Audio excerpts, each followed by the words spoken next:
Welcome to Mind Over Matter, where we feature young Jamaicans who are shooting for the stars. I'm your host, Margaret Boyne. Remember, if you haven't subscribed to the channel as yet, please do and click the notification bell. My guest isn't your typical nurse. In a traditionally female-dominated field, he's carving his own path and breaking stereotypes along the way. Now he's using his voice to inspire a new generation, showing them that nursing transcends gender. It's a calling and a chance to make a difference in the lives of others. My guest is Kevin Morrison. Welcome to Mind Over Matter, Kevin. Good morning. And it's not morning now, it's afternoon. Good Yes. afternoon. When you live at work like I do, you tend to forget the time.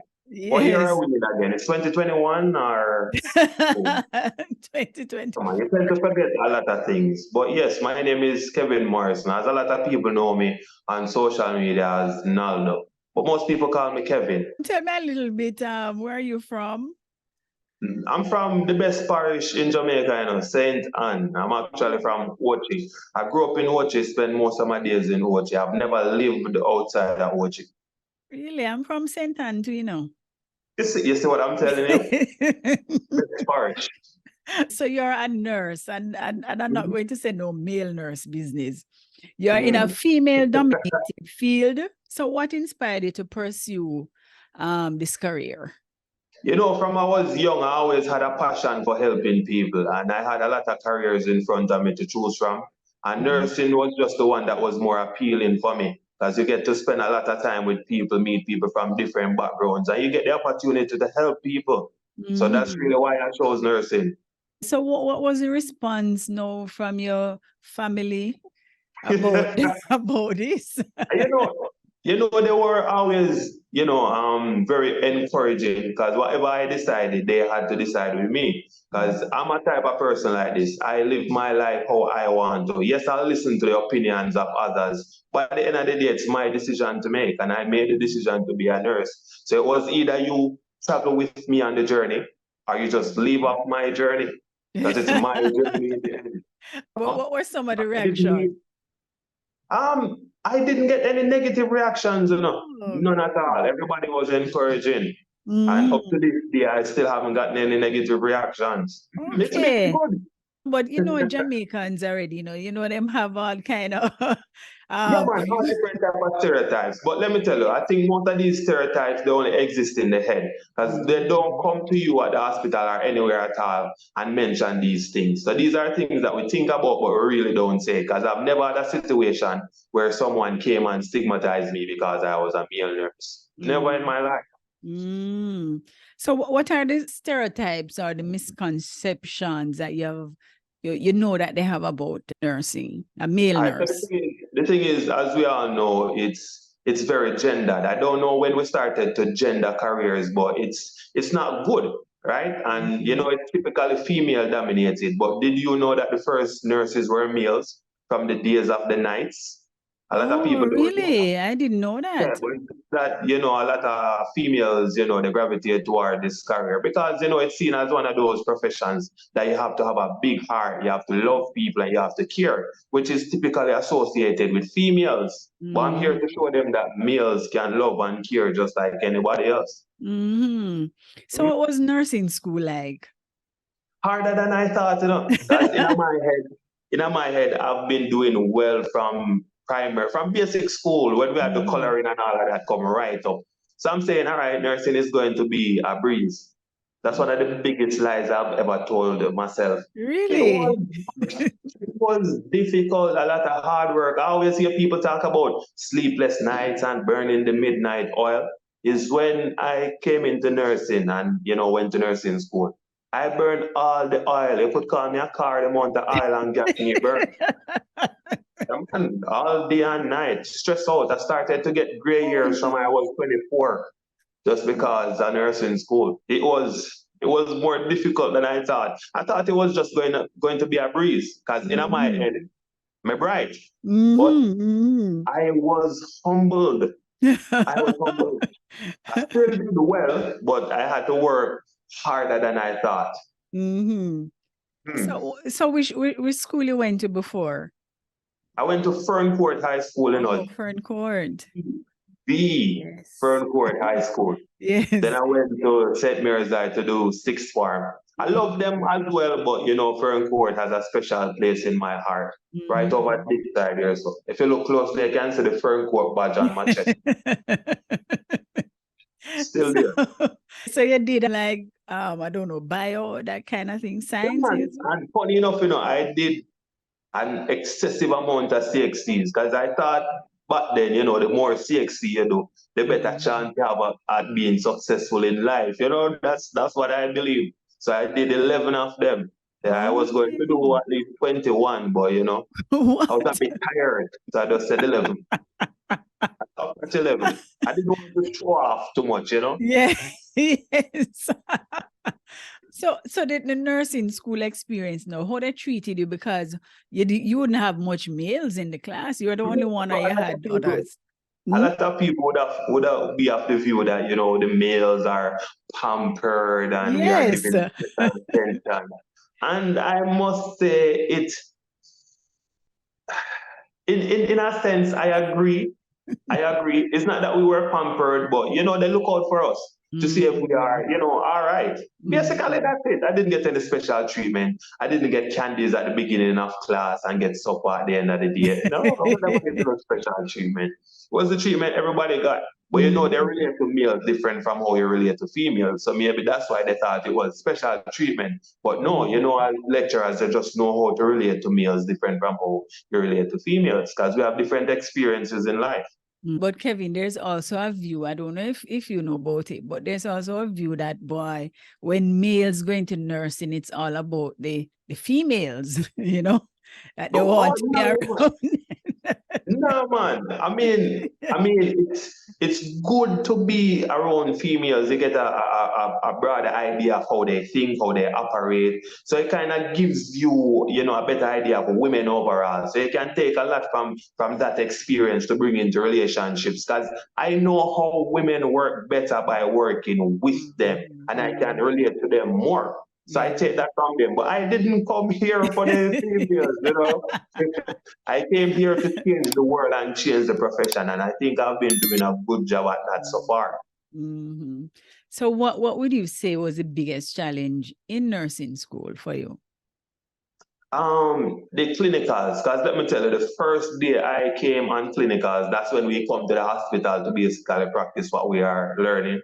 It was my first time being at a hospital. I always tell people the stories that I nearly black out. I was there, post start to wash me. They had to give me a chair to sit down because I was surprised.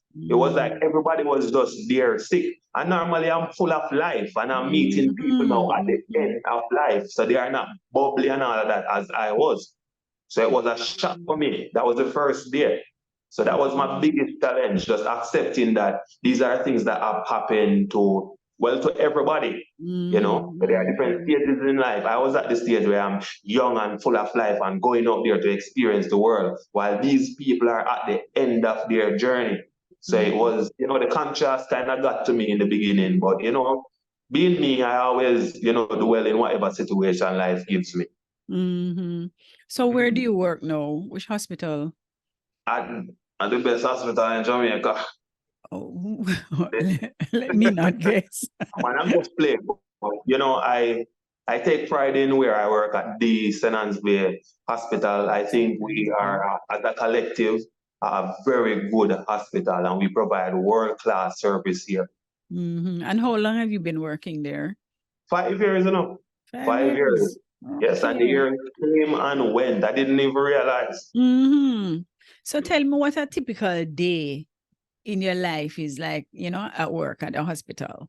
Busy, very, very busy, because I work at accident and emergency. So it's always a lot of excitement. It's always a lot of excitement. So it's on your feet for the whole day, most days. But you know, I always tell people that I'm doing what I love. So sometimes it's not even like work for me. It's just me here enjoying myself, because I relate to people well, and I love all my patients. And in most cases, all of them love me.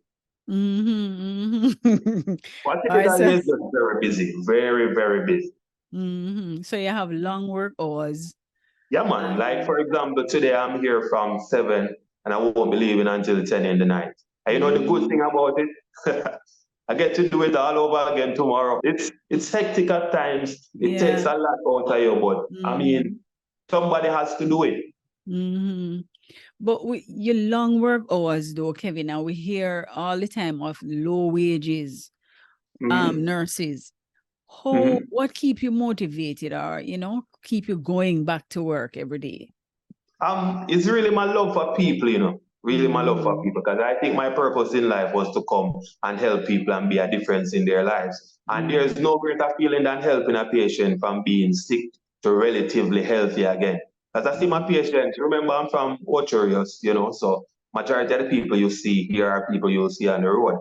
And there's no greater fulfillment than seeing somebody that was sick and at the worst stage in their life that you've helped to become healthy again or relatively healthy. And you see them outside and them say, hey, are you? I'm say, yeah, I'm me, and that's are you. And, it's always fun. And, it's always fun. So that's what drives me, helping people. But on the other hand, though, Kevin, you would have met persons who didn't do well, who didn't make it. How you deal with that kind of mental stress? I'll be honest with you. In the initial stages, when I just started to see people at the end of life who don't make it, it took a toll on me. But then you get to a level of understanding that, hey, this is the journey for everybody. This is the journey. This is the journey that I will take myself. So instead of looking at it as something that's sad, I just look at it as, it's just the end of the journey.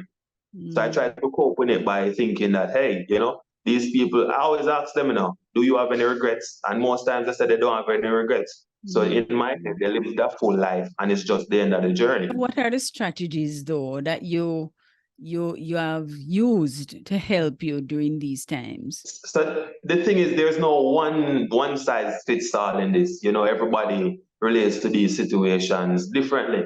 For example, when I have someone who, don't make it, I always say a few words over their heads when they are gone, right? So that's like me giving them, let's say, a send off, right? So that kind of brings me, that gives me that human feeling that I am not just their nurse, but I'm that friend that was there for you on your last day in our So there are no real strategies that you can write down and say, all right, I'm going to do this and that. It comes with the situation. Because there are different reasons why people don't make it, right? So some you can understand, some you feel angry inside. But at the end of the day, you have to realize that you're a professional and you're here to do a service. And you can't get fully emotionally invested, else you're going to crash. So what are the reactions, though, of some of the patients when they find out that you're a nurse? Because I'm sure most of them probably mistake you for the doctor. Yeah, they call me doctor, nurse, rock star. They call me so many different names, But in most cases, they always say, I've never seen one, I've only seen one, or I've seen many overseas. But you get a lot of different reactions. Never got that bad reaction. Never got that bad reaction. All right. So do male nurses, though, get more respect than females? You think so? I wouldn't say so. I think it's how you deal with your patients, right? Be it that you're a male or a female, it's how you relate to your patients. People always tell me that I am very warm and I am understanding, I'm welcoming. So they'll give me my respect there. Versus if I was a male or female and I didn't give them that feeling, then the reaction would be the same. So I don't think it's a male nurse thing. I think it's a people thing. I think it's how you deal with people and how you relate to people. Because I like to, in a sense, get on their level. I never make you feel as if I am above you or I am the nurse, I am in charge. No, my whole job is about you. I am here for you. I am your supporting cast. I am just another character in your movie. So I'm going to play my role. So at the hospital, do you find that you get a lot of the jobs to do the heavy lifting, All of them, every single one of them. With the muscles. As soon as muscles are involved, they hear they call Morrison. Yeah, man. And I just come and bring the guns and say, all right, yeah, I am here. Yeah, man, I get all the heavy lifting, the moving around and stuff like that. You're married? No, man, okay. I'm definitely all right. not married. Definitely not married. I hope to be one day, but the thing is, a lot of people don't understand that there are challenges that come with being not just with a nurse, but with somebody that works at the hospital. We spend majority of our lives here, and in most cases, it's very hectic. Mhm. It's hectic emotionally, physically. So we basically have a job and try to have a life around it. So when somebody can Mhm. fully understand that, then no problem. Get yourself a nurse or a Mhm. doctor, whoever suits your mood. Right. Do you find that though that women are more attracted to you because they think that you have a soft side and empathetic side, more caring? You think so? I I think so to an extent, but I think the reason why most people tend to like me is because of my personality. I fit into Okay. any crowd basically. I think I am well rounded. I think I am well read. I am not the most intelligent guy out there, but I know a few Mhm. stuff. Mhm. I think it's Okay. more the me and not necessarily the career. I love that. So tell me a little bit now about the other side, your comedy side, or I don't know if you call it the Yes, man. social media side. Talk about Naldo Bleeders. Tell me a little All right. about So in my eyes, let's say I am two persons, right? I am Kevin Morrison, the professional, the nurse, and then Naldo is just that guy who's laid back, is all about a good laugh and enjoying himself, right? So Mhm. in terms of social media, most people know me as Naldo. So I'll be at work and I try to strike that balance because a lot of people see me and say, "Hey, Naldo, what happened?" Because they know Naldo, the comedian, the guy who's Yeah. always doing videos, doing jokes. But when they come here, I have to be Kevin. Sometimes I have to Yes. be Naldo too, but mostly Kevin. But I don't want to limit myself to just my career. I always loved acting, so I do these videos because I don't just do comedy videos. I do videos encouraging people on a daily basis, Okay. and that's something that I take pride in. That Mhm. I just want to live a full life and do all the things that I love. Hence Okay. why I'm into comedy. Oh, so did you do acting before, like in school? No, but No. like growing up, me and my brother, we always used to watch plays.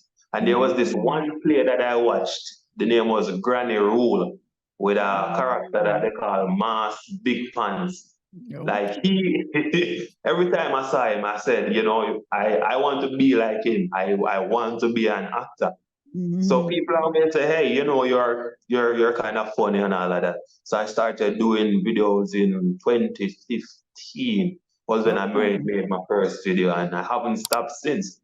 So you find that it's part of balancing the physical and the mental.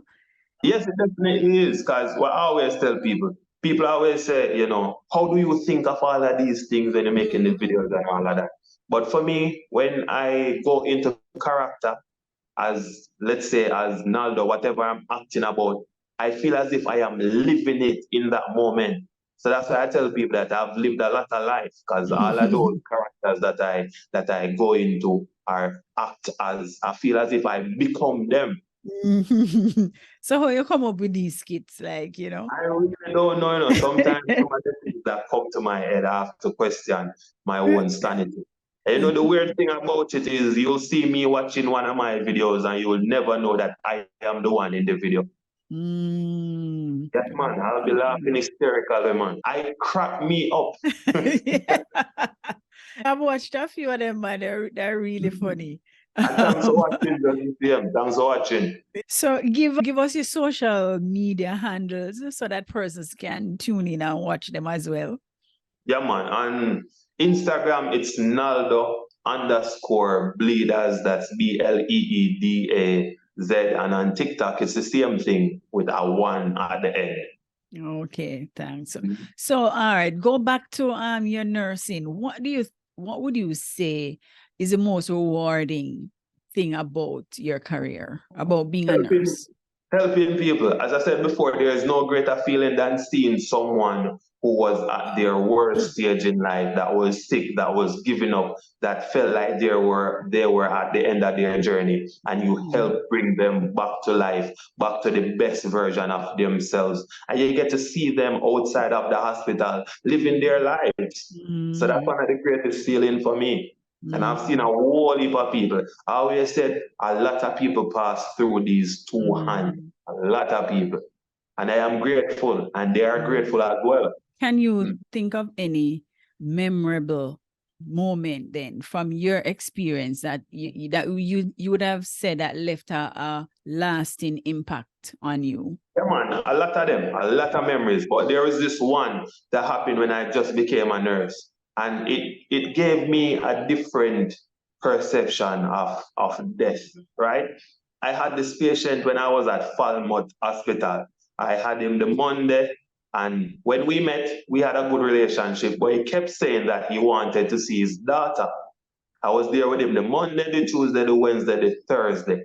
And the Thursday, when I left him to go home, his daughter came in the night. And by the Friday morning, he was gone. I always hear people say people wait until they see that one person, then they go. And to me, he was waiting for his daughter, and as soon as she came, he left. And I've seen that situation play out so many different times. And I'm wondering, like, because people always say, hey, death a come, me feel like me I got dead. We jokingly say it when we are outside, hey, me feel like me are dead. But when people come here at the hospital and them say, hey, me feel like me are dead, in most cases they are telling the truth. What do you think can be done to get more males in the nursing profession? So the thing is, I always tell people, I don't want it to be a case where people come into nursing because they want to increase the number of males. I think nursing is a calling. You have to have that drive, that love. I think you are born with it. So if you are not born with it, be it that you're a man or a woman, leave it alone. It's not for you. Don't come here to make up numbers. We are not a numbers game. We are about helping people and saving and preserving and adding longevity to the lives of others. We are not just here to make up numbers. So if you are just thinking about coming to make up numbers, it's not for you. If you genuinely love people and want to help people, come right ahead. Man, woman, whatever you might be, come. Because there are some who genuinely want to come, but because of the stereotype and, Jamaicans already, they might be hesitant about doing it.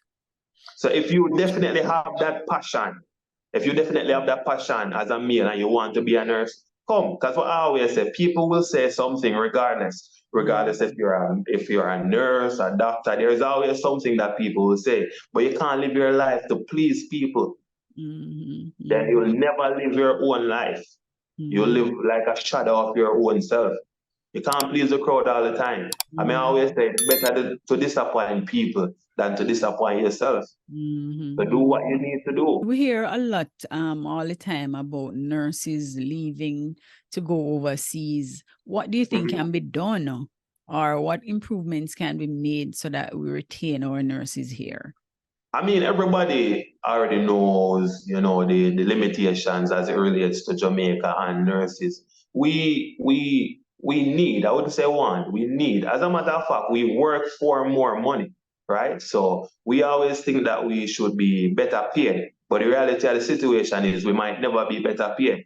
Hence why some people go, overseas to see better employment and better finances, which you can't blame them, because at the end of the day, people need to live. There are certain things that you will need money for. And it makes no sense you live a life where you are, you can't afford the things that you want.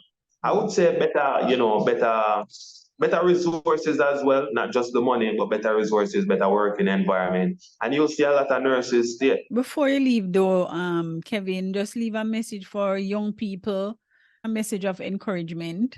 Yeah, man. Hey, let me tell you, my generation of young people, I think we put a lot of pressure on ourselves to achieve, to be successful. We think that we need to gain the world or have everything figured out by 30, 35 when we're still young and trying to figure out life. But, don't put so much pressure on yourself. Sometimes you need to take a minute and breathe and relax, right? So you will not fix your whole life overnight, but what you need to do is make little steps, small steps that bring you closer to your biggest goal, right?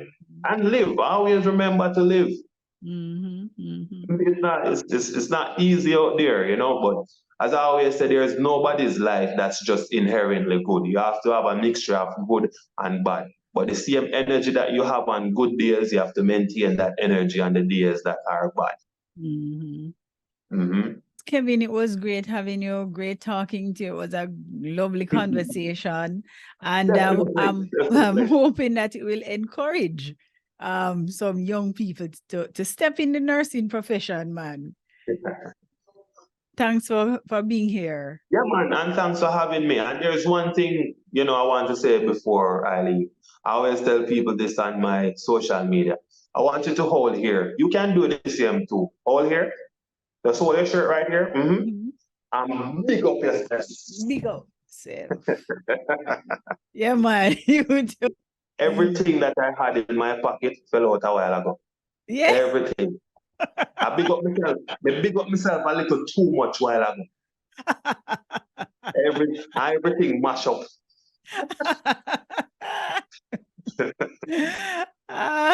So check out Naldo _ Bleeder.